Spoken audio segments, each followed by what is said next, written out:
Peter Ho and Sun Chan's 2014 Chinese drama, Dearest, had left a lasting impact on our mind. It was the last film on the last day of the Melbourne Film Festival, and this deceptively simple story of a child kidnapping and a couple's ordeal in trying to rescue the lost child had a sustained impact on us. Dearest continuously shifted the conflict at core. What started as a story of kidnapping went on to expose many other inherent issues of the Chinese society, with your sympathy and apathy for the multiple characters constantly shifting. It would be fair to say that Prithvi Konanur directed Kannada movie Pinki Elli, which we had the pleasure of watching in the ongoing IFFK 21, brings in a very similar impact and conflict-shifting narrative in another story of a missing child. Pinki Elli is a wonderful piece of work, created with a lot of hard work and honesty by Prithvi and his team, which deserves your attention. Hence, we discuss why this film deserves your time and celebrate this gem of a film. Before we move, here's once again requesting you to subscribe to our channel and share our content with friends and family to keep us going.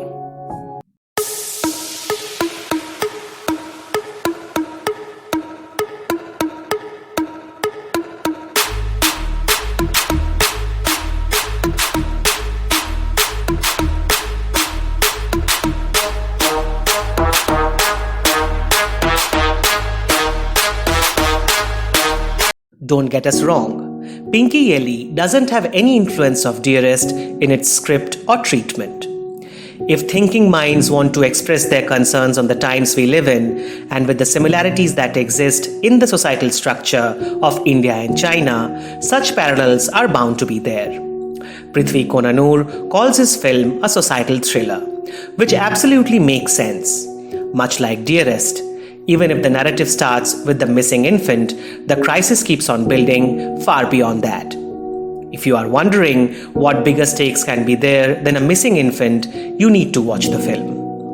Prithvi elevates the film from a singular plot to a more encompassing societal problem, in the process advocating the need to address the crime and its roots more than the criminals of this one story. There's Sanamma, the household helping hand and the governess of the baby Pinki, who loans the baby to one of her relatives to carry while begging on the roads. She mixes liquor in the baby's milk so that she stays asleep while being carried on the road.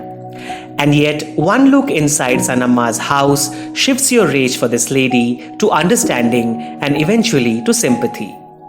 There's this sweeper lady from the municipality corporation who finds Pinki left lying alone inside a cardboard box. She brings her home to suit her own needs, lying to everyone about having the baby. And yet, we have a backstory which makes us sympathize with her even when we can't accept her misdeeds. Almost all the characters expose their shades gradually. The whites move into grey and the darks bring in some brightness, eventually meeting at the same juncture of the societal trauma. This is a film about that grayscale of hard-hitting truth, the grey silence, the grey waves, and the grey wastes of our societal sea. Pinki Elli is also a film that has more questions than answers. By the end of the film, we get perspective and expositions from all the characters, but the director never commits to one particular truth. We are left to choose whom to believe and surrender to the circumstantial evidences, very similar to what we do in real life.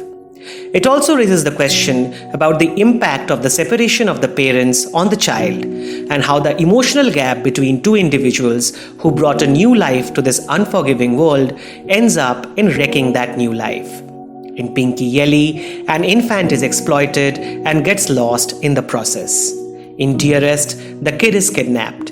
And in the Cannes winner Russian film Loveless, the alienated child never returns.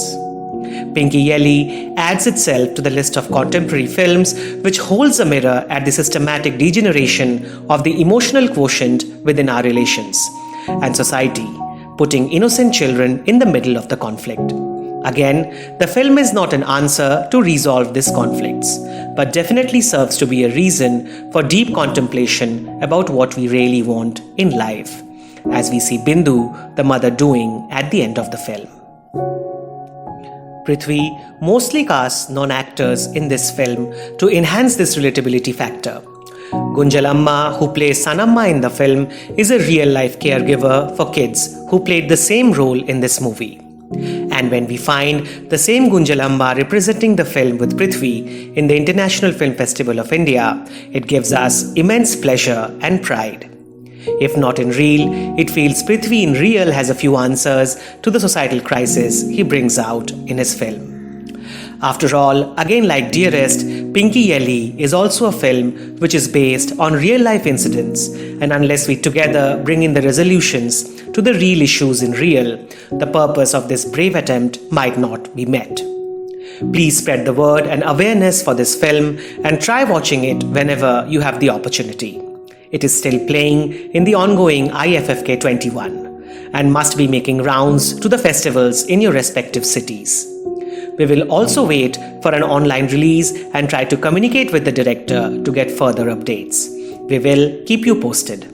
That is all from us today. Hope you enjoyed this video. Please show us your love through likes, shares, comments, and subscriptions. Thank you for watching.